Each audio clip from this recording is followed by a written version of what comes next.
এদিকে প্রচণ্ড গরমে চাঁপাইনবাবগঞ্জে বাড়ছে পানিবাহিত রোগ। জেলা সদর হাসপাতালে প্রতিদিন ভর্তি হচ্ছেন কমপক্ষে ১০০ জন রোগী। শয্যার অতিরিক্ত রোগী থাকায় হাসপাতালটিতে মেঝে আর বারান্দায় চিকিৎসা নিতে হচ্ছে।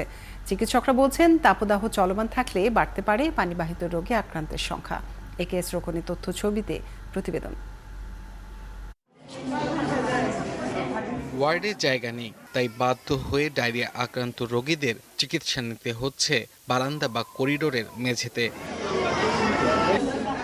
চলমান তাপদাহে চাঁপাইনবাবগঞ্জ ২৫০ শয্যা হাসপাতালে বেড়ে গেছে জ্বর, সর্দি, ডায়রিয়া ও নিউমোনিয়ার রোগী। আক্রান্তদের ৭০%ই শিশু। বিকাশে কম খরচে ক্যাশ আউটের লিমিট বেড়ে ৫০,০০০। প্রিয় এজেন্টও ২টা।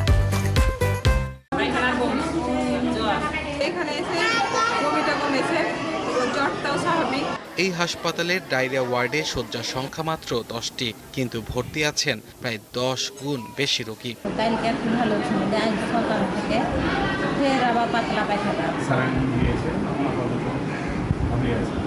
রোগী বেড়ে যাওয়ায় চাপ সামাল দিতে হিমশিম খাচ্ছেন চিকিৎসক ও নার্সরা।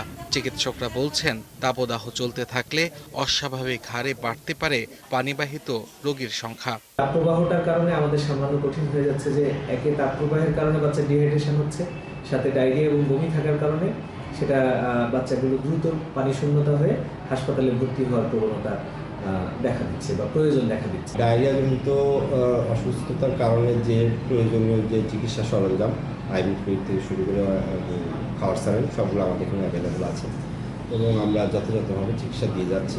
হাসপাতাল কর্তৃপক্ষ বলছে, প্রতিদিন শতাধিক রোগী ডায়রিয়া আক্রান্ত হয়ে চিকিৎসা নিচ্ছেন হাসপাতালে।